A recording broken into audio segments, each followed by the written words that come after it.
First one we said was a series of chants from the Yorubas from Nigeria, West Africa. So we went to South Africa with the song, and I have been charged by my father and my aunt to teach that dance. That's the rhythm to it, but that dance wherever I go for free, because their teacher charged them with teaching it wherever they went for free. And the one that taught her charged her to teach that. Now, interesting, I've been working on a publication about this drum over here. Anybody know the name of this drum here? Yes. Can we say djembe? Djembe. All right. You're going to need to know this name, because when the book comes out, you're going to want to get this book. All right? What about the name of these drums over here? Yes. Doom Doom. The Doom Doom. Ah, it's like one of my students out there. Big Carter. All right. So the Doom Dooms, we have 3 drums in the Doom Doom family. We have the largest one here called Doom Doom Ba. Very good. Middle size called Don't get me started. And then the 2 smaller ones are called Kinkadi. So those 3 make up the Doom Dooms. Now, go back to Welcome Dance. My father and my aunt's teacher, name was Oshua. She was an Akan priestess. She was with Nana Dena Zulu, who was the one in New York who went to Ghana back in the 30s, 40s, 50s, all right? He went there so early and was initiated as a Nana. But instead of staying in Ghana, he came and brought the shrine into America and set up a village right there in Queens. And so you have these different priests and priestesses that went through their initiation, and his expression was through dance and song. So he was the first African American to start a group. So they have the longest running African American group, Deni Zulu. My father, my aunt's teacher, was a priestess with him, but she didn't dance with him. She was with Catherine Dunham. Anybody heard that name before? Catherine Dunham was a dancer, African-American dancer, who was like a pioneer in bringing that African, Haitian, Caribbean vibe, all right? All of you that know Harry Belafonte, you thank Catherine Dunham, all right? Because she brought him in and brought him out. Catherine Dunham had the Dunham technique. So my father's teacher, Koshua, studied with her. But they had that connection with Deni Zulu, that spiritual system. So those who studied with her would always make their way into those spiritual cones and into those ceremonies. Another teacher during this time, his name was Larock Bey. And Larock Bey was the one that taught her this welcome. Scott Larock. Larock Bey had these djembe players that was blazing drummers. And Larock Bey would do African dance and drumming, but he was very flashy. He was out there with Captain Dunham in the clubs out there in Chicago, and they dancing. So they got the boas and they got the we call sequence type stuff on, and they doing their thing out there. So when they came to New York and would perform, everyone knew that that group was an entertaining group, and they had some serious drummers. But as far as being just about the tradition, that wasn't necessarily the case. He was about entertaining and making sure that everyone was engaged. So he was the one that charged the Koshua. Now that I taught you this welcome dance, you go teach it to others for free. You got to know these names. we get back to the book. The book is about the birth of this drum in America.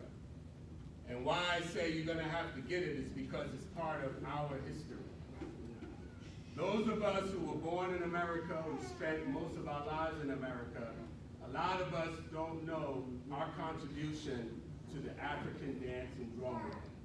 So these young warriors getting this training, you're going to learn how much in tune and how important this is for them. Not just reclaiming their African legacy, I'm talking about what was put in place right here in America with these drums. All right? And we're going to talk a little bit more about that after the next week.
pre-initiation rhythm. When we talk about initiation, most times we're talking about rites of passage.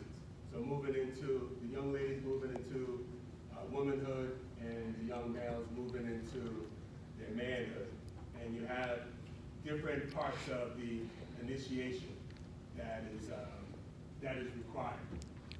And then it became this dance and rhythm that was played all the time because the children, they do it most of the time. So it just became like the celebratory dance that is done often. One of the children's favorite in Guinea. Now, speaking of Guinea, this drum here was definitely made popular from the groups coming out of Guinea, West Africa. West Africa. When we talk about Guinea, Senegal, Mali, Ivory Coast, Guinea-Bissau, Burkina Faso, we're talking about Mande Nation, or Manding. A lot of us know Mandingo, right? We talk Mandingo warriors, right? That whole area, they were one.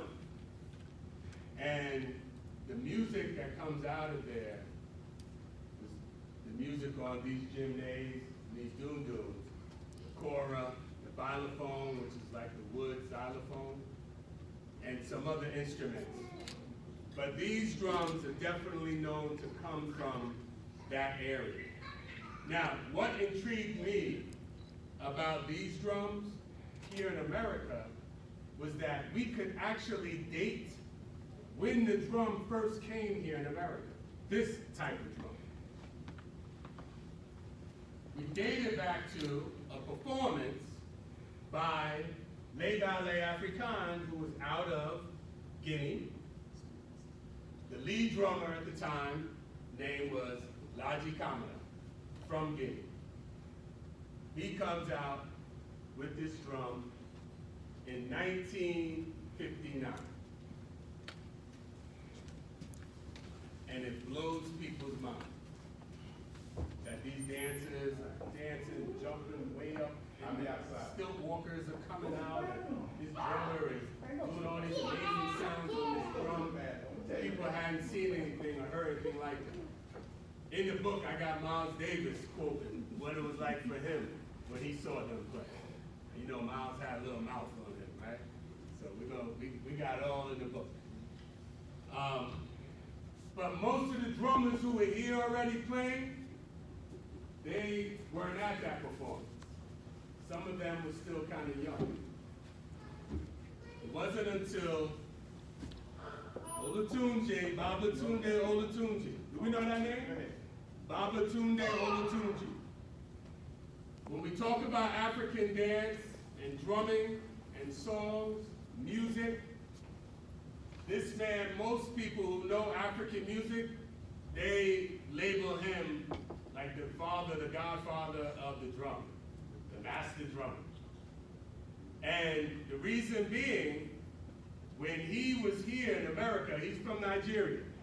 He came here to pursue an educational career. He wanted to be a poli-sci major.